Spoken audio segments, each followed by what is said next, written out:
Donuts, count me in. Can you imagine that for $2 every Tuesday morning? And they turn people away?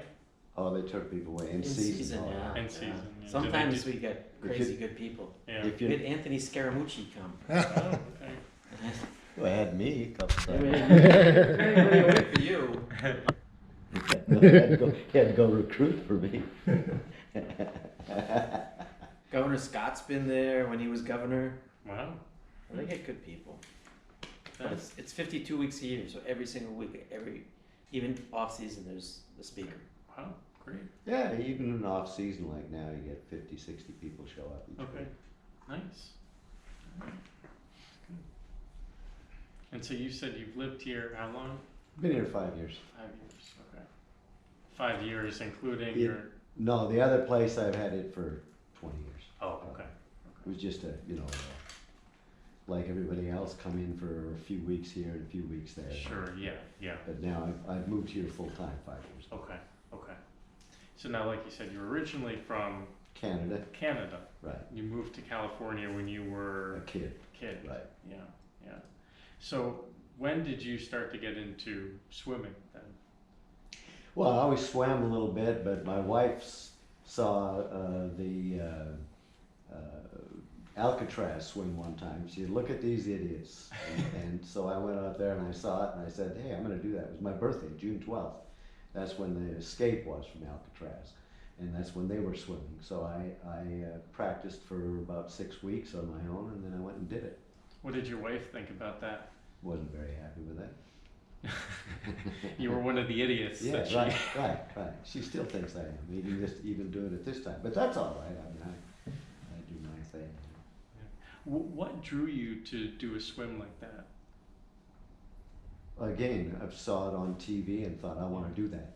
Yeah. I like challenges, Mm-hmm. and so I used my hypnosis to become focused, centered, grounded in the moment, and a peak performer with the swimming, Mm-hmm. and it all just flowed well.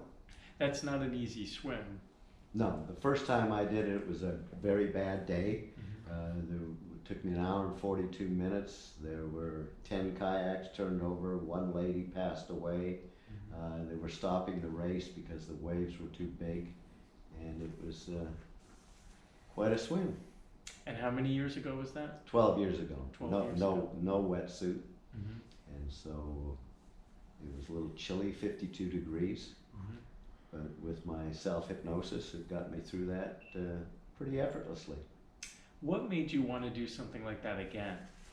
I had a friend out here in Naples that wanted to do it because he'd been talking to me for a few years, and he's been a big swimmer, so I said I'd do it with him. So we went out there on the 25th of last month and did it. Were there any doubts in your mind that you'd be able to do it again? No. In fact, I did it in 54 minutes, so I did it a lot less time. But the conditions were a lot better. The temperature of the water was probably 5-6 degrees warmer, and it was a clear day, and the sun was out. So the first time I did it, you couldn't even sight on your target on shore. It was so foggy It was and that bad. wavy, and Yeah. yeah. But What are people's reactions when they hear what you've done? people think it's crazy, or they're a little strange. They don't realize that a lot of people do that swim. Right. Yeah, because for a lot of people, especially out here, they just hear Alcatraz and they think it's far off there and a really thing that's beyond a lot of people's limitation. Right. Yeah. Well, they talk about there's 5 different species of sharks, and the water's cold, and there's up to a 6-knot current, so it can get a little bit hairy. But when you're going, they have paddle boards and boats that keep their eye on you. Mm-hmm. So From talking with you, it seems like that's something that you really enjoy doing. yeah, I swim out here in Pelican Bay anywhere from a mile to 3 miles a day, 4 or 5 days a week. Mm-hmm. So Yeah, and you just saw that as another challenge, being able to go out and do it again. right, Yeah. right, yeah, and it was obviously a lot easier this time than it was 12 years ago, Mm-hmm. because of the conditions being better. Even though you're 12 years older. Right. Yeah. Yeah, but I'm a better swimmer because when I did it, I trained myself. I just thought swimming was getting out there and moving your arms and kicking, but there's a lot more to it than that. There's a lot of technique, and it takes a long time to learn. So I had a guy, Doug Brown, out here who did a lot of training with me, and he still swims with me. Yeah. You mentioned the mental aspect of it, and that's very important to you, getting into that zone. Right, right. I use self-hypnosis. I pioneered hypnosis in the corporate world 51 years ago. I have a company called Hypmovation in Burbank, California. And my first 10 years of business, I graduated over 50,000 people from the program. So it was a great little way for me to see the world. I did keynote speaking and seminars internationally for major corporations and associations. And I like challenges, so I do a lot of different things. Yeah. And then the swimming buddy. Yeah, Swimmer Buddy was Swimmer something Buddy. I invented about 10 years 10 ago. years ago, okay. And when I was swimming out here in Pelican Bay and here in Naples, there's a lot of boats out there, and sometimes I just swim straight out a mile and come back a mile. And so this was so that the boats see you and you're highly visible. Floats on top of the water, and you can mount cameras on it, and it boosts your confidence about 80%. It's really an amazing little device, because when you're out there, all boats see are a head and an arm. Sure. But with this, it's on top of the water, Yeah, so yeah, you're more visible. much more visible. Yeah, Right. yeah.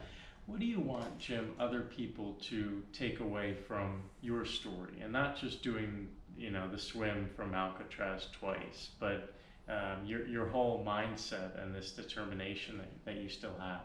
I believe that everybody has a lot of ability, talent, expertise, knowledge, wisdom, and things that can cause them to be more successful. But they're not tapping into it, they're not utilizing it as well as they can. So if people stay physically fit, mentally fit, emotionally fit, have a good quality of life, that's what I get out of swimming and practicing self-hypnosis and just having the right mindset. Believing in yourself, having confidence. With hypnosis, I've had all my surgeries done. I use no anesthetic whatsoever. Oh. I've had oral surgery, I've had surgery in my face, and again, I don't use any anesthetic. So. Pretty interesting. To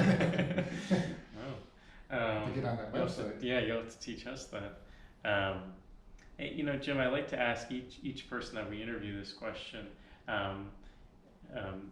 When you look at your life and what you've been able to accomplish, what gives you hope for the future? For other people, you mean? Yeah, and for yourself too. What gives you hope? What keeps you moving forward? Okay, well, I feel very healthy. I feel very youthful. I feel very confident, and I enjoy each day. Again, living here in Pelican Bay, as I was telling you earlier before we went on camera, I don't care what the weather is, whether it's humid, whether it's rainy, whether it's cold, it doesn't make any difference to me. I go swimming, I do my exercise, I just absolutely enjoy each and every day. And so if you take the energy that the day has to give and you live that energy, then if my time is short by a week, a month, or 10 years from now, I'm okay with that. I've had a great life. You've lived a full life. Full life, absolutely full. Very, very full, very blessed, and it keeps getting better. The older I get, the better it gets. And everything works, I feel great, and I haven't had to go through a lot of stuff like people with new elbows, knees, hearts, and all that kind of stuff. I just stay healthy and move forward. Perfect. Great. Anything else you want to add? Happiness is a byproduct of living up to your responsibilities. Great. That's all. Like Great. Todd, anything I else? do have one question, but you can answer to Sean. I'll ask it though. Okay. So you've done the swim twice. Do you think the guys made it in 1962? Yes, I think they did make it. I've talked to people that said that they knew of people in South America where those people ended up. So, also, when they did that swim, they didn't really swim, as I understand it. They had built flotation devices. Okay. So they were on top of the water. But there's a 6 knot current there, so you've really got to time it well. If your timing isn't right, you're out underneath the bridge and on your way to Japan. You know. So it's all about timing. Sure. Great. Great, Perfect. okay, Yeah. fantastic. Appreciate it. All right. Did we want to get 10 names? I didn't realize we were filming. Ah. You didn't turn that on. It actually just turned off about a minute ago. Is that right? Yeah. Oh, why did you do that? Why you shut off? Why you shut off? The lens shuts off, turned off. Some of those cameras, once it powers down, it just closes Oh, up okay. again. Did you want to get his name on? Oh yeah, Jim, just say your name for us so we get that on camera. Yeah, Jim Zinger.